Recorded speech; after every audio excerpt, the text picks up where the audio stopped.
प्यारे बच्चों, हिंदी की कक्षा में एक बार पुनः आपका स्वागत करती हूँ। मैं माया, प्रवक्ता हिंदी, एडी राजकीय कन्या इंटर कॉलेज गोरखपुर। बच्चों, आज हमारे अध्ययन और अध्यापन का विषय है संत कबीरदास द्वारा रचित साखी। बच्चों, साखी हम लोग दो भागों में पढ़ रहे हैं। आज यह दूसरा भाग है। प्रथम भाग में हम लोगों ने क्या पढ़ा था, उस पर एक दृष्टि डालते हैं। कबीरदास का जीवन परिचय हम लोगों ने जाना था, आपके साहित्यिक योगदान को हम लोगों ने जाना था, साखी में क्या विशेष बातें हैं उससे हम लोग परिचित हुए थे, और साखी शब्द का अर्थ क्या है इसे हम लोगों ने जाना था। बच्चों, कबीरदास निर्गुण काव्यधारा के ज्ञानाश्रयी शाखा के प्रतिनिधि कवि हैं। इनकी रचनाओं में दो भाव मिलते हैं, एक भक्ति भावना तो दूसरा सामाजिक सुधार की भावना। बच्चों, कबीरदास आजीवन सामाजिक धार्मिक रूढ़ियों, पाखंडों, अंधविश्वासों, बाह्याडंबरों का विरोध किए। एक तरफ उन्होंने यह कहा कि पाथर पूजे हर मिले तो मैं पूजूं पहाड़, घर की चकिया काहुन पूजे पिस खाए संसार। तो दूसरी तरफ उन्होंने यह कहा कि काकर पाथर जोड़कर मस्जिद दिया बनाए, ताचढ़ मुल्ला बाग दे क्या बहरा हुआ खुदा। इस प्रकार बच्चों, कबीरदास किसी जाति धर्म संप्रदाय में नहीं बंधे। इनका एक ही धर्म था और वह है मानव धर्म। इसीलिए बच्चों, यह कालजयी हैं, यह प्रासंगिक हैं, स्मरणीय हैं और अनुकरणीय हैं। बच्चों, साखी के अंतर्गत जिन दोहों की व्याख्या हम लोगों ने जाना था उस पर एक दृष्टि डालते हैं। बच्चों, साखी में कबीरदास ने उसी तथ्य को रखा है जिसे उन्होंने स्वयं अनुभूति किया, स्वयं साक्षात्कार किया था। उसी सत्य की अभिव्यक्ति साखी में कबीरदास ने किया है। इसीलिए इन्होंने यह लिखा है कि साखी आखी ज्ञान की। जिन दोहों को हम लोगों ने पढ़ा था उस पर एक दृष्टि डालते हैं। कबीरदास अपने गुरु पर अपने आप को न्यौछावर कर देना चाहते हैं, क्योंकि गुरु ने ही उन्हें मनुष्य से देवता बनाया और गुरु ने ही वह दिव्य दृष्टि दिया जिसके कारण उन्हें परमात्मा का साक्षात्कार हो पाया, और गुरु ने ही ज्ञान रूपी दीपक दिया जिसके प्रकाश से इस संसार के जन्म मरण के चक्र से वह मुक्त हो पाए और इस संसार के भव सागर से वह उबर पाए। कबीरदास का यह कहना है कि ईश्वर के ही नाम का सदैव चिंतन करना चाहिए, संसार के किसी अन्य विषय वस्तु, किसी अन्य भाव का चिंतन नहीं करना चाहिए, क्योंकि ईश्वर के ही चिंतन से इस संसार रूपी भव सागर से मुक्त हो पाएंगे। इसके साथ ही इन्होंने यह भी कहा है कि ईश्वर के नाम का स्मरण करते करते हमारे अंदर के अहंकार जो है वह समाप्त हो जाता है और आत्मा और परमात्मा दोनों का विभेद करना संभव नहीं है, दोनों का विभेद समाप्त हो जाता है। अब हम उस दोहा की तरफ चलते हैं जिसे आज हमें पढ़ना है। पढ़ती हूँ मैं इस दोहा को छंद विधान के अनुसार, छंद के लय गति तुक के अनुसार, जिस राग से आप पूर्व परिचित हैं, जो राग अत्यंत ही मार्मिक है, हृदय स्पर्शी है। कबीर सुता क्या करे काहे न देखे जाग, जाके संग तै बिछुड़िया ताही के संग लाग, ताही के संग लाग। के सो कही कही कूकिए ना सोइए असरा, रात दिवस के कुकड़े कबहू लगे पुकार, कबहू लगे पुकार। इस दोहा में कबीरदास मनुष्य को चिताए हैं। क्या चिताए हैं? कबीर सुता क्या करे। कबीरदास जी कह रहे हैं कि हे मनुष्य, भ्रम में सोए हुए तुम क्या कर रहे हो, क्यों अपना जीवन व्यर्थ कर रहे हो।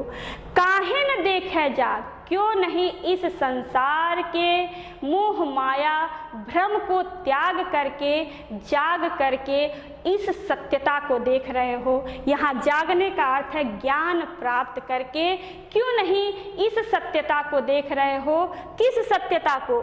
जाके संग तै बिछुड़िया ताहि के संग लागी। यह आत्मा और परमात्मा दोनों एक ही है, दोनों का अस्तित्व एक ही है, क्योंकि आत्मा या शरीर धारण करके इस संसार में आकर के मोह माया भ्रम में फंस करके परमात्मा से बिछड़ गई है। लेकिन जब इस भ्रम को त्याग दोगे और यह शरीर समाप्त होगा तो यह आत्मा परमात्मा में विलीन हो जाएगी, क्योंकि आत्मा का अस्तित्व परमात्मा से अलग नहीं है। क्यों नहीं हे मनुष्य, इस सत्यता को क्यों नहीं तुम समझ रहे हो, क्यों नहीं अपने अस्तित्व को समझ रहे हो।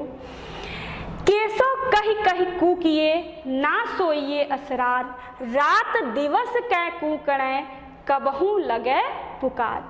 कबीरदास जी इसमें यह कह रहे हैं कि सदैव ईश्वर के नाम का ही स्मरण करते रहना चाहिए, रटते रहना चाहिए, कूकते रहना चाहिए कोयल की भांति। ना सोइए असरार, इस संसार में भ्रम में आलस्य में सो करके अपने जीवन को व्यर्थ नहीं करना चाहिए, क्योंकि रात दिवस कै कूकड़े। हे मनुष्य, अगर रात और दिन ईश्वर के नाम का रट लगाते रहोगे, ईश्वर का ही स्मरण करते रहोगे, तो निश्चय ही कभी न कभी तुम्हारे इस पुकार को परमात्मा सुनेंगे, तुम्हारे इस व्यथा को परमात्मा सुन लेंगे और तुम्हारे उस व्यथा को दूर कर देंगे। अर्थात मोक्ष की प्राप्ति तभी संभव हो पाएगी और आत्मा और परमात्मा दोनों एक तभी हो पाएंगे। एक बार पुनः देखते हैं, कबीरदास जी कह रहे हैं कि संसार के भ्रम में हे मनुष्य सो करके क्या कर रहे हो, क्यों नहीं इस सत्यता को जान रहे हो, क्यों नहीं अपने अस्तित्व को समझ रहे हो, क्योंकि आत्मा और परमात्मा दोनों एक ही हैं। यह शरीर धारण करके इस संसार के मोह माया भ्रम में फंस करके यह आत्मा परमात्मा से बिछड़ गई है और पुनः ईश्वर के स्मरण के माध्यम से मोक्ष मिलने के बाद यह आत्मा परमात्मा में ही विलीन हो जाती है, क्योंकि आत्मा का अस्तित्व परमात्मा से अलग नहीं है। कबीरदास जी कह रहे हैं कि सदैव ही ईश्वर के ही नाम का स्मरण करते रहना चाहिए, रटते रहना चाहिए, मधुर ध्वनि करते रहना चाहिए। आलस्य में भ्रम में सो करके अपने समय को व्यर्थ नहीं करना चाहिए, अपने जीवन को व्यर्थ नहीं करना चाहिए।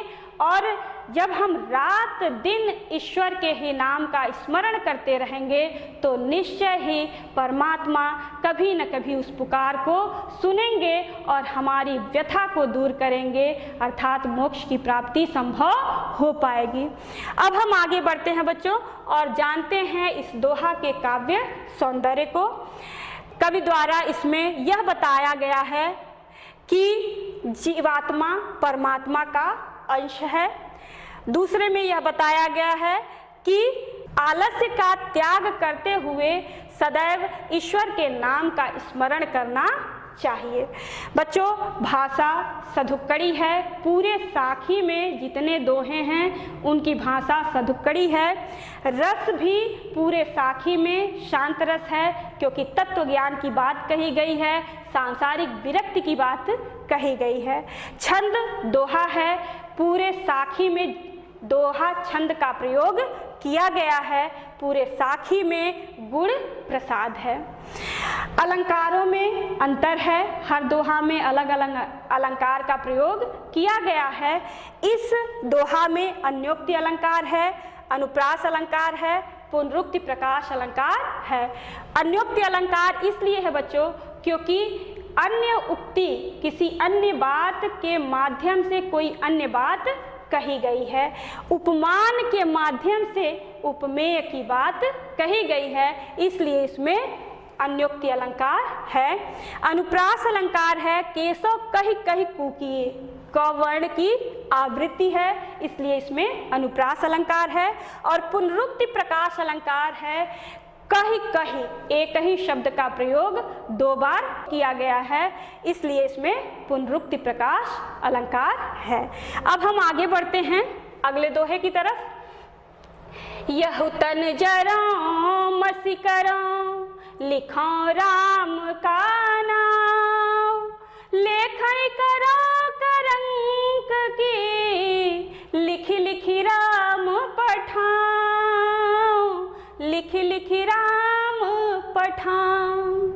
कै विरहनी को मीच दे, कै आपा दिखलाय, 8 पहर का दाझड़ा, मुँह पे सहा न जाए, मुँह पे सहा न जाए। इसमें दोनों दोहा में विरह व्यथा की अभिव्यक्ति है। जीवात्मा परमात्मा के लिए विरह में किस प्रकार व्यथित है, उसी की अभिव्यक्ति की गई है। यहु तन जरो मसी करो। इस कबीरदास जी कह रहे हैं कि मैं अपने इस शरीर को जला करके, मसी का अर्थ है स्याही, स्याही बनाऊंगा। साधक किस प्रकार से अपनी साधना को व्यक्त कर रहा है। कबीरदास जी कह रहे हैं कि मैं इस शरीर को जला करके उसका स्याही बनाऊंगा। लेखन करो करंक की, और उस जलाने के, शरीर को जलाने के बाद जो हड्डी बच जा रही है, उस हड्डी से मैं लेखनी बनाऊंगा, कलम बनाऊंगा। करंक का अर्थ है हड्डी। उस हड्डी से मैं लेखनी बनाऊंगा और स्याही और कलम से क्या करूंगा, लिखो राम का नाम, राम का नाम लिखूंगा और लिख लिख राम पठाऊं, और राम का नाम लिख करके ईश्वर के पास उसे प्रेषित करूंगा, भेजूंगा। अर्थात इसमें यह कहना चाह रहे हैं कि इतनी तपस्या मैं करूंगा कि कभी न कभी तो वह उस पत्र को ईश्वर पढ़ेंगे, समझेंगे और मेरी व्यथा को दूर करेंगे। एक बार और देखते हैं। कबीरदास जी कह रहे हैं कि मैं अपने शरीर को जला करके राख बनाऊंगा, और जलाने के बाद जो हड्डी बच जाएगी, उस हड्डी से मैं कलम बनाऊंगा, और उस शरीर रूपी स्याही और हड्डी रूपी कलम से मैं राम का नाम लिखूंगा, और राम का नाम लिख लिख करके बार बार मैं उसे ईश्वर के पास, परमात्मा के पास भेजूंगा। कभी न कभी तो वह मेरे पत्र को देखेंगे, मेरे विरह व्यथा को देखेंगे, समझेंगे और मुझे अपना दर्शन देंगे, अर्थात मुझे मोक्ष प्रदान करेंगे। कै विरहनी को मीच दे, कै आपा दिखलाए। इसमें जीवात्मा रूपी विरहणी अपनी व्यथा को किस प्रकार व्यक्त कर रही हैं। कबीरदास जी कह रहे हैं कि कै अथवा या मुझ जीवात्मा रूपी विरहणी को मीच दे का अर्थ है मृत्यु दे दो। हे परमात्मा, मुझ आत्मा रूपी विरहणी को या तो मृत्यु दे दो, कै आपा दिखलाओ, आपा का अर्थ है अपना, या फिर मुझे अपना दर्शन दे दो। 2 ही विकल्प है, या तो मुझ जीवात्मा रूपी विरहणी को मृत्यु दे दो, या तो अपना दर्शन दे दो। क्यों? 8 पहर का दाझड़ा मुँह पे सहया न जाए। 8 पहर, दिन में 4 पहर और रात में 4 पहर, दोनों को मिला करके 24 घंटे में 8 पहर होते हैं। इसलिए वह दिनों रात का जो विरह की अग्नि में जीवात्मा रूपी विरहणी जल रही है, अब वह मुझसे सहा नहीं जाता। इसलिए हे परमात्मा, या तो मुझे मृत्यु दे दो या अपना दर्शन दे दो। अब हम आगे बढ़ते हैं और इस दोहा के काव्य सौंदर्य की तरफ चलते हैं। बच्चों, रस, छंद, गुण और भाषा पूरे साखी में एक ही है तो उसकी पुनरावृत्ति हम नहीं करेंगे, अलंकारों पे चर्चा करते चलेंगे। इसमें बच्चों आत्मा की परमात्मा के प्रति विरह भावना की अभिव्यक्ति हुई है और अलंकार है अनुप्रास, पुनरुक्ति, प्रकाश और लोकोक्ति। अनुप्रास अलंकार है करो करंक की, कवर्ण की आवृत्ति है, लिखी लिखी में पुनरुक्ति प्रकाश अलंकार है क्योंकि एक ही शब्द 2 बार प्रयोग हुआ है, और 8 पहर का दांझड़ा यह लोकोक्ति है। अब हम आगे बढ़ते हैं। कबीर रेख सिंदूर की, काजल दिया न जाय, नैन रमैया रमी रहिया, दूजा कहाँ समाय, दूजा कहाँ समाय, पानी ही तय हिम भया, हिम हुए गया बिलाय, जो कुछ था सोई भया, अब कुछ कहा न जाए, अब कुछ कहा न जाए। इसमें प्रेम की अनन्यता का वर्णन है। परमात्मा से आत्मा प्रेम किस स्तर तक करती है, इस बात की अभिव्यक्ति कवि ने किया है। कबीर रेख सिंदूर की, कबीरदास जी कह रहे हैं कि सौभाग्यवती स्त्री सिंदूर को, सौभाग्य सूचक सिंदूर को जिस स्थान पर लगाती है उस स्थान पर काजल नहीं लगाया जा सकता। जिस स्थान पर सिंदूर लगाया जाता है उस स्थान पर जिस प्रकार से काजल नहीं लगाया जा सकता, उसी प्रकार से कबीरदास जी कह रहे हैं कि नैन रमैया रमी रहिया, मेरे आँखों में भी राम बस गए हैं, परमात्मा बस गए हैं, दूजा कहाँ समाए। अब उस आँख में संसार रूपी मोह माया विषय वासना का कोई स्थान नहीं है। उस आँख में अब सांसारिक विषय वस्तु का बसना मुश्किल है क्योंकि इस आँखों में परमात्मा बस गए हैं। जिस प्रकार से सौभाग्यवती स्त्री सिंदूर जहाँ लगाती हैं वहाँ काजल नहीं लगाया जा सकता, उसी प्रकार मेरे आँखों में परमात्मा का निवास हो गया है। अब उसमें सांसारिक विषय वस्तु का समावेश नहीं किया जा सकता, उसमें बस नहीं सकता। दूसरे में है पानी ही तय हिम भया, हिमवे गया बिलाय, जो कुछ था सोई भया, अब कुछ कहा न जाए। इसमें अद्वैतवाद की बात कही गई है कि आत्मा और परमात्मा दोनों एक ही हैं। कैसे? उदाहरण के माध्यम से, दृष्टांत के माध्यम से समझाया गया है। कबीरदास जी कह रहे हैं कि पानी ही तय हिम भया, जिस प्रकार से पानी तापमान कम हो जाता है तो बर्फ बन जाता है, पानी जम करके बर्फ बन जाता है। हिमवे गया बिलाय, और जब फिर तापमान अधिक हो जाता है तो बर्फ पिघल करके पुनः पानी ही बन जाता है। अर्थात जो था मूल रूप में पानी था तो पानी ही बन गया। जो कुछ था सोई भया, जो जिसका अस्तित्व था, जो मूल रूप में था वही बन गया। अब कुछ कहने की आवश्यकता नहीं है। अर्थात इसका अर्थ यह है कि जिस प्रकार से पानी से बर्फ बन जाता है, बर्फ पुनः पिघल करके पानी हो जाता है, वैसे ही आत्मा भी परमात्मा से इस संसार में आकर के अलग हो जाती है। इस संसारिक मोह माया में फंस करके आत्मा परमात्मा से अलग हो जाती है। लेकिन जब मोक्ष की प्राप्ति हो जाती है, इस संसार से विरक्ति हो जाती है, तो पुनः यह आत्मा परमात्मा में विलीन हो जाती है। वह अपने अस्तित्व को समाप्त करके परमात्मा के अस्तित्व में विलीन हो जाती है। आगे हम चलते हैं और इस दोहा के काव्य सौंदर्य को जानते हैं। बच्चों, इसमें ईश्वर के प्रति अनन्य प्रेम की अभिव्यक्ति हुई है। सिंदूर यहाँ पे सौभाग्य का सूचक है और काजल विषय वासना का प्रतीक है। इसमें अद्वैतवाद दर्शन का प्रतिपादन किया गया है। अलंकार है अनुप्रास, रूपक और अन्योक्ति अलंकार है। सिंदूर और काजल में रूपक अलंकार है और रमैया रमि रहिया में र वर्ण की आवृत्ति है, इसलिए अनुप्रास अलंकार है। और अन्योक्ति अलंकार इसलिए है कि उपमान के माध्यम से उपमेय की अभिव्यक्ति की गई है, अर्थात किसी अन्य उक्ति के माध्यम से कोई अन्य बात कही गई है, इसलिए यहाँ पे अन्योक्ति अलंकार है। अब हम आगे बढ़ते हैं।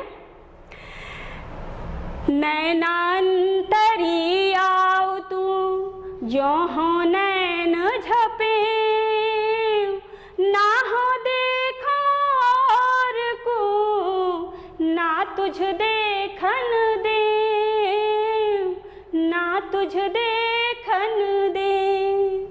कबीर हरि रस यो पिया, बाकी रही न था कि, पाका कलश कुम्हार का, बहुरी न चढ़ई चाक, बहुरी न चढ़ई चाक। इसमें कबीरदास जी प्रेम की अनन्यता का वर्णन किए हैं। क्या कह रहे हैं कि नैना अंतरी आओ तू, मेरे आँखों में आप बस जाइए हे परमात्मा रूपी प्रियतम, आप मेरे आँखों में बस जाइए। कब बस जाइए? जो हूँ नैन झपे, जो ही मैं आँखों को बंद करूँ त्यों ही आप मेरे आँखों में बस जाइए, जिसके कारण क्या होगा? ना हो देखो और को, हाँ का अर्थ है मैं, जिसके कारण मैं किसी को नहीं देख पाऊंगी, अर्थात जब मैं अपने आँख को बंद कर लूँगी तो किसी अन्य को मैं नहीं देखूंगी, अर्थात किसी अन्य के प्रति मेरा प्रेम नहीं होगा, संसार के किसी विषय वस्तु में मेरा ध्यान नहीं जाएगा। और ना तुझ देखन दे, और जब मैं आँखों को बंद कर लूँगी और आप मेरे आँखों में समाहित हो जाएंगे तो आप भी किसी अन्य को नहीं देख पाएंगे, अर्थात आत्मा और परमात्मा दोनों एक हो जाएंगे, दोनों एक दूसरे में सन्नद्ध हो जाएंगे। कबीर हरि रस यों पिया, बाकी रही न था कि, पाका कलश कुम्हार का, बहुरी न चढ़ई चाकी। कबीरदास जी कह रहे हैं कि हरि रस यों पिया, जब से ईश्वर के प्रेम का, भक्ति का रस पी लिया है, भक्ति रूपी रस को पी लिया है, तब से बाकी रही न था कि, अब मेरी कोई तृष्णा नहीं रह गई है, इस संसार के प्रति कोई मोह मेरा नहीं रह गया है, अब मेरी कोई प्यास अतिरिक्त नहीं रह गई है। पाका कलश कुम्हार का दृष्टांत दे रहे हैं कि जिस प्रकार से कुम्हार अपने चाक पर पके हुए घड़े को पुनः नहीं चढ़ाता, उसी प्रकार से मैं भी उस परमात्मा में विलीन हो जाना चाहता हूँ, ताकि पुनः इस संसार रूपी चाक पर चढ़ने की मुझे आवश्यकता नहीं पड़ेगी, अर्थात मेरी संसार से विरक्ति हो गई है, संसार के विषय वासना से मैं मुक्त हो गया हूँ और ईश्वर के रस का मैं पान कर लिया हूँ, ईश्वर के भक्ति का रस पान कर लिया हूँ, इसलिए मुझे इस संसार रूपी चाक पर पुनः चढ़ने की आवश्यकता नहीं पड़ेगी। इस दोहा के काव्य सौंदर्य को जानते हैं बच्चों। इसमें प्रेम की अनन्यता का स्वाभाविक एवं मर्म स्पर्शी चित्रण किया गया है। ईश्वर प्रेम से मनुष्य जन्म मरण के चक्र से मुक्त हो जाता है। और अलंकार है अनुप्रास, रूपक और दृष्टांत। अनुप्रास है अंतरि आव और देखन देव में, और हरि रस भक्ति रूपी रस है, तो यहाँ रूपक अलंकार है। उपमेय में उपमान का भेद रहित आरोप है, इसलिए इसमें रूपक अलंकार है। और यहाँ दृष्टांत दिया गया है, इसलिए यहाँ पे दृष्टांत अलंकार है। आगे हम बढ़ते हैं। हेरत हेरत हे सखी, रहया कबीर हिराय, बूद समाणी समद में, शोकत हेरी जाय, शोकत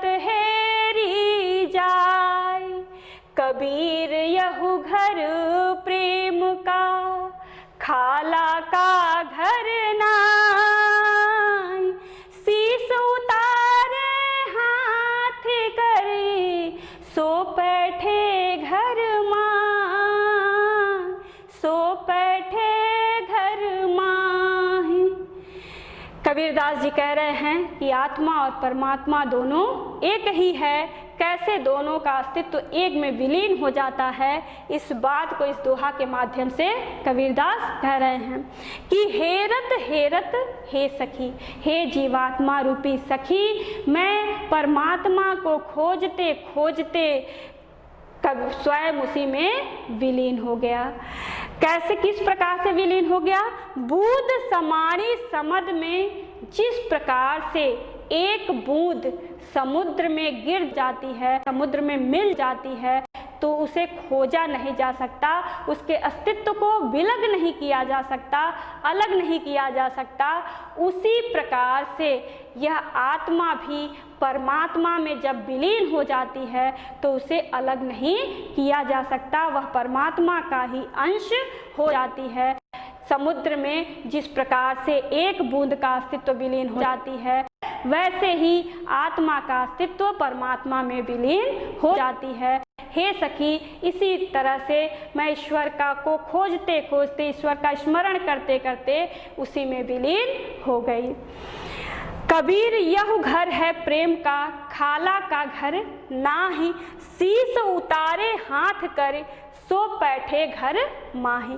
कबीरदास जी यहाँ प्रेम को महत्वपूर्ण मानते हुए कह रहे हैं कि यह ईश्वर का जो घर है वह प्रेम का घर है, वह किसी खाला यानी मौसी का घर नहीं है, जिसमें बिना किसी प्रयास के, बिना किसी कार्य के आसानी से प्रवेश कर जाए।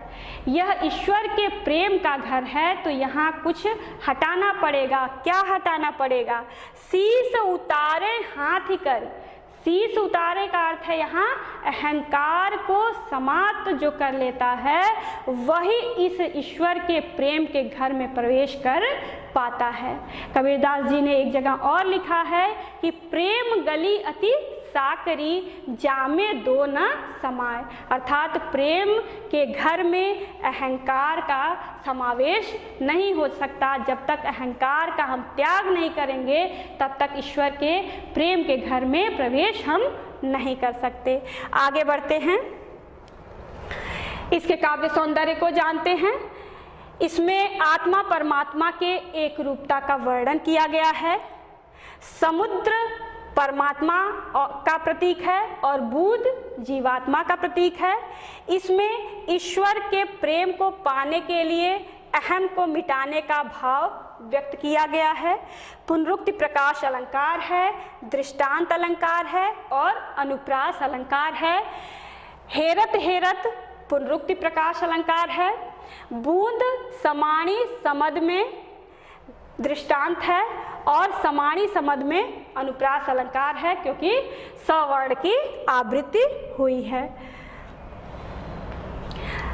अगला है और अंतिम है, जब मैं था तब हरि नहीं, अब हरि है मैं ना,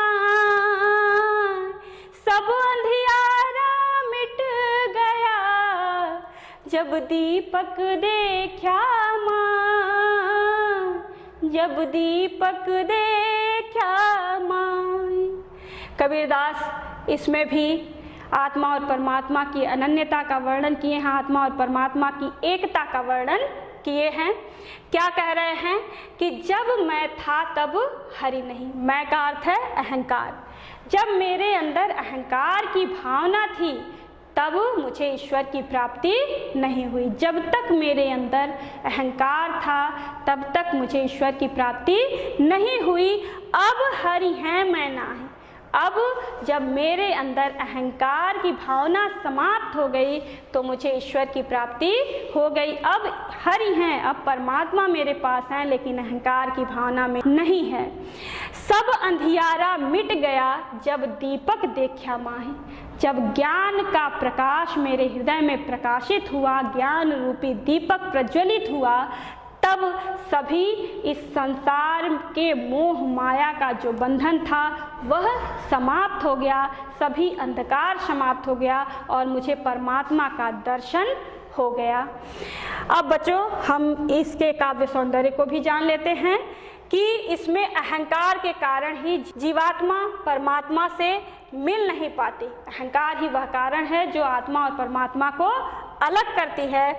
और दूसरा है अंधियारा अज्ञानता का प्रतीक है और दीपक ज्ञान का प्रतीक है। इसमें रूपक अलंकार का प्रयोग किया गया है।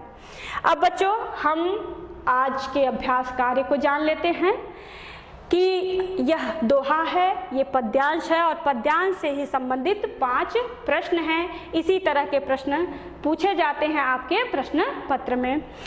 पहला प्रश्न है प्रस्तुत पद्यांश का संदर्भ लिखिए। इसका संदर्भ आपको लिखना है।